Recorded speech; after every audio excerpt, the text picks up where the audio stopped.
Hello and welcome back to another video. So the last video was called Will It Start? And I don't know what to call this video. Will it start too? Should it start? Maybe it'll start. We'll see if it starts. I'll find out towards the end. Now in the last video I've been loosely going through the FastTech method of diagnosing the issues with the car. You may have come across this word before. FastTech, it stands for fuel, air, spark, timing, exhaust and then compression. And if you work your way through those things you should find the issue with your vehicle. So far I've gone through the fuel side of things. I'm quite happy that the fuel pump is working because we tested to see if fuel was getting past the fuel filter, and I didn't film it, but I did take off the return pipe from the fuel rail and fuel was coming out of there as well. Plus the spark plugs are getting wet with fuel, so I'm quite happy the fuel is getting through. Now I didn't film it, and because there's been some chatter in the comments section on the last video, it's probably worth mentioning there is an inertia cut-off switch, and what happens is if the vehicle is involved in an accident, that inertia switch cuts in or cuts out the fuel supply, so it's not a burning inferno.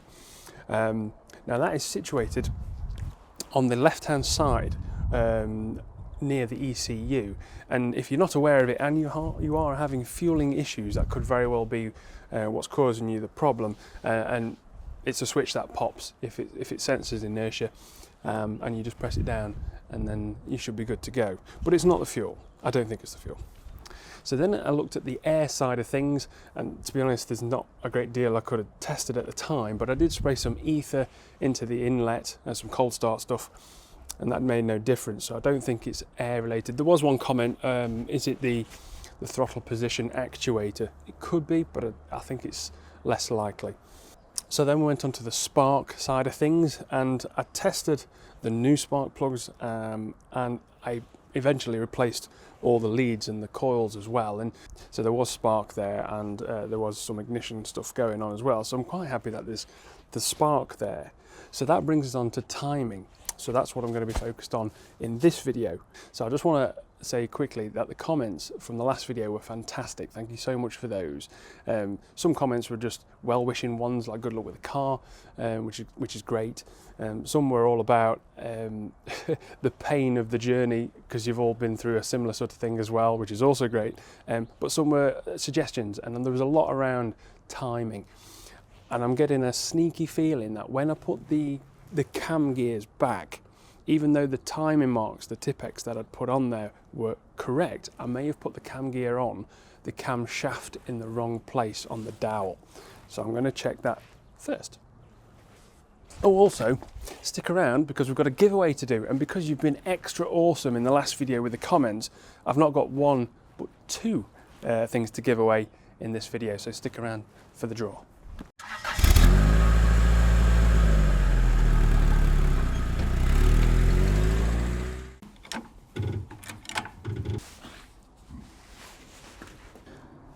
Right, the first thing I need to do is set the engine to its safe timing or service position. And the way that you do that, there's two dots on the crankshaft sprocket that you line up with a mark on the engine casing.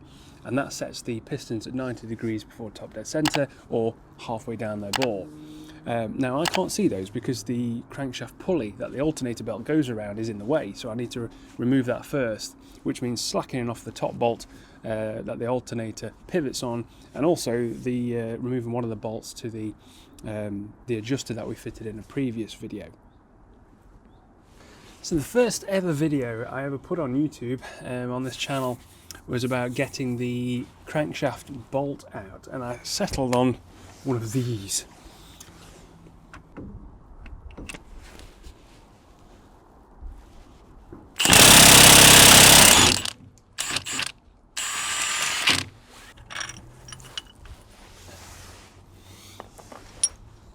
Right, so I'm going to put this bolt back in so that I can turn it around, but just on the top there you can see two dots, and that should line up. I've even got the Tipp-Ex mark still on there, and that should line up with this marking here, and that will mean that the engine's in its safe position.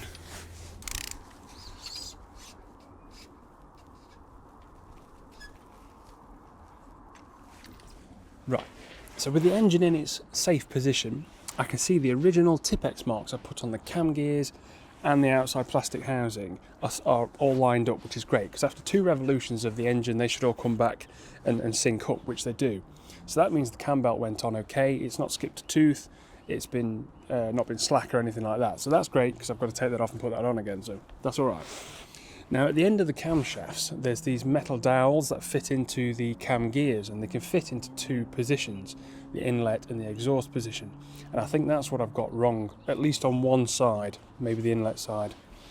So I can't see what position they're in because the bolts that go through the cam gears hide it. So I need to take them out first. Now there is a right way and a wrong way to do this, and I will be doing it the wrong way.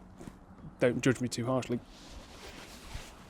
Right, so the idea is that I'm going to lock these cams together using a cam locking tool. Now this isn't ideal at all, but you work with what you've got. So that when I undo these bolts, you know, it's going to kind of keep them fixed in one place. There's not a huge amount of torque on these. There's about 33 Newton meters, so it should be okay. But before I do that, I'm going to slacken off the cam belt tensioner to release tension in the belt. And that's a 10mm.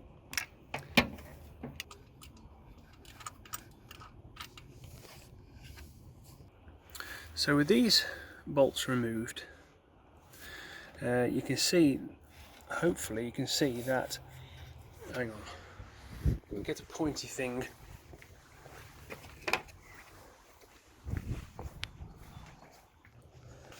Okay, so we'll take the left hand cam gear as an example.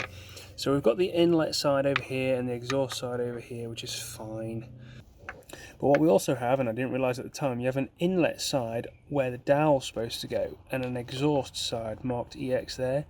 And as you can see on the inlet cam, this is the inlet cam, it's by the exhaust, which I think is wrong. I think it should be by the inlet one, because we're on the inlet side. Now if I have a look at the other side, and the exhaust cam, so the exhaust is over here, yeah, that's fine. And hopefully you can see that, but the dowel is by the inlet side when it should be by the exhaust side. So I think both cams are 180 degrees out. So I think I need to take off both of those cam gears, rotate the camshafts 180 degrees, and then put them back on as they are here, so that the dowel is over by the inlet side and the dowel on this side is by the exhaust side. So to try and demonstrate this a little better, these are the cam gears as they sit on the car. Now luckily when I put them on, or took them off, I labelled this left and right, so I know they're on the right sides, and all the markings are still there. Now at the minute we've got the inlet cam, the left hand side, with the dowel on the exhaust side of things, so there. And on the exhaust side of things we've got the dowel around about 2 o'clock, so kind of here. Now on the exhaust side I'm pretty sure the dowel should be by the exhaust bit there, and on the left hand side the inlet cam, inlet side, should be by the inlet bit there. So I'm going to rotate the cams by putting the gears back on in the correct orientation and then turning them back so these markings line up. Hopefully that should sort it. Right, so that's the position in which the left hand side cam gear came out. So down there we've got the dowel down the left hand side, bottom left hand side, down the exhaust. So I'm going to rotate this so that's going to marry up with the in side of things, and then once that's on I can turn it, rotate it clockwise until the timing marks marry up again.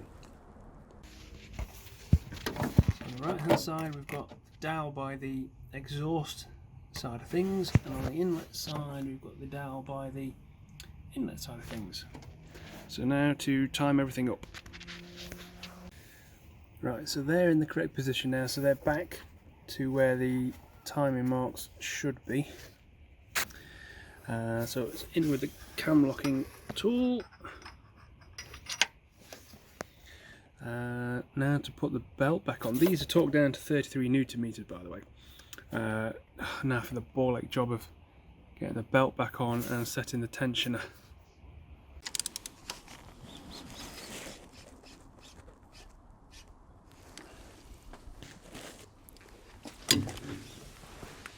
So I'm just looking at my timing marks down here. So the 2 dots on the crankshaft sprocket line up with the marking on the casing, and at the top they do line up in the centre there, and also on the outside.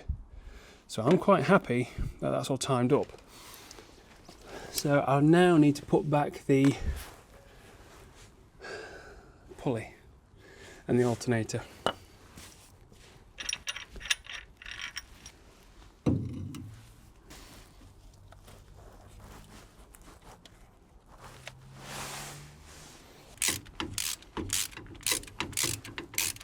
I did have 1 or 2 comments about this sort of adjustable bolt bracket thing here for the alternator, in that this bolt here has sheared off on some people, and it's 10.9, so it's not, you know, it's not your standard bolt, but it has been known to shear off, which leaves the other end in the block to remove. So I'll keep an eye on this.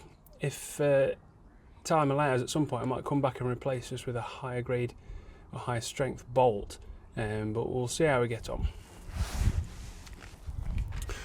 Right, so I've just tightened up the bolt that the alternator pivots on, tightened that down. I think that's everything. So I'm going to start it. It's either going to go really well or really bad.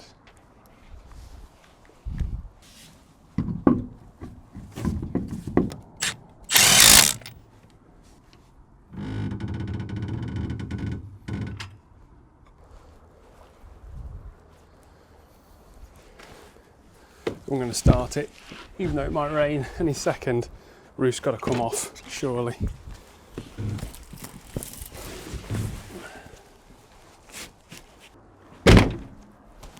Keys. It's got the keys. Fingers crossed. It is actually starting to rain as well, so that must be a good sign. Right. Clutch down. Immobiliser. Disengaged. Fuel pump.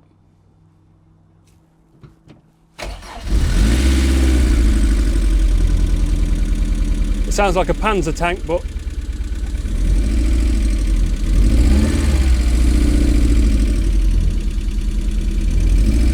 it's running, kind of.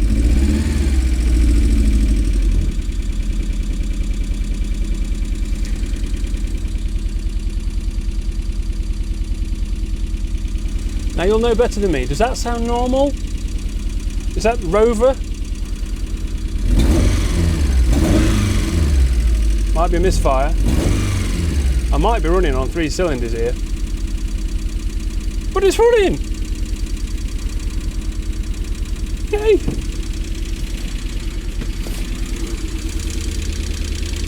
With some smoke.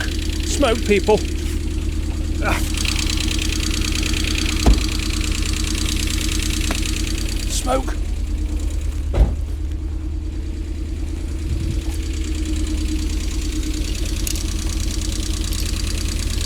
I'm hoping that's just like oil, that's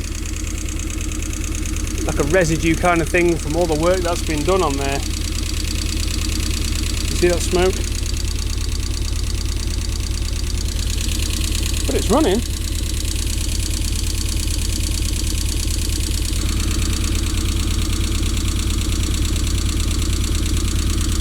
There is a bit of shake going on. So the engine, I don't know if you can pick that up, but the engine is shaking quite a lot. Now you do chalk a lot of this stuff up to just, well, it's a Rover. But I'm not sure if that's normal. But I'm happy. For now. I think there's some more work to be done. But for now, let's go over and do the draw. Yay! Right, so I'm just finishing the edit here. I just need this bit of footage to go in it, and that's this video done. So to draw the winners for the clay bars, I'm going to be using a website, this free website. It's a random comment picker. All you do is you get the URL of the video you want to pull the random comments from, which is this one, and you paste that link into this box here. And we can filter duplicates, which I'm going to do just so it's fair, and then we can get the comments. So it's telling me there's 91 unique comments, which is great for me. For this channel, that's a lot for me. So thanks very much. And then down here we can click start, and that's going to start the raffle. And I'm going to do this twice, so good luck. So here's the first one. Cars with Willow. So another really helpful video, Lee. Cheers. Had to laugh when you were showing us your air filter collection. Yeah, that was abysmal. We're all cheering on to start now. Looking forward to the next video. So thanks very much for that. That's number one. And now for the second one. Gareth Jeffrey. So clean the crank sensor and check compression and timing. So you're spot on with the timing. Compression's where I would have ended up using that Fastech method. And crank sensor, I did actually check, I didn't film it, but I did check the camshaft sensor. Apparently there's a little bit of a test you can do because it's magnetized. If you hold a small screw up against the sensor once you've taken it out, if it holds onto the screw, that's pretty good. If it's quite kind of weak, then it's on its way out. So mine was there or thereabouts. So but it didn't turn out to be that. So congratulations to you both. Now, there is no way that YouTube lets me get in touch directly with anybody. So the way I'm going to do this to keep things fair is, if I could ask both of you to get in touch with me, send me an email at mglee453@gmail.com. All this will be in the description, by the way. Send me an email. I will send you back a special word that only you can put back into your original comment in that last video. That way, when you do that, I'll know it's definitely you that I'm speaking to and not some imposter trying to get some cheeky free clay bars, which probably might happen. So congratulations to you both on that. So from here then, kind of coming towards the end of phase one, and in my mind when I started this project I had 3 phases. So phase one was get the car roadworthy, get it on the road, and I could keep guessing on what needs to be fixed now, but I think I'm just going to take it for an MOT, even though there's a couple of things for sure I know it will fail on. But at least if I've got a definitive list, I can work through that list. It's going to stop me wasting time and money really. So that would be phase one done. Phase two is then best driving roads in Britain or the British Isles. I want to do a series on that. That's going to get me out in the car and hopefully find some golden nuggets to enjoy the car. And then phase three is a bit of a secret for now, but it's never been done before, I don't think, in the way I'm thinking of doing it, but it should be interesting. So if you haven't already subscribed, because there's loads of people that watch the content that haven't subscribed, do please consider subscribing, because it does help the channel massively and helps me do giveaways and things like that more. And if you enjoyed the content, as always, please hit that like button. And it's all right. We've got a visitor. We've got a visitor. Say bye, everybody. See you in the next one.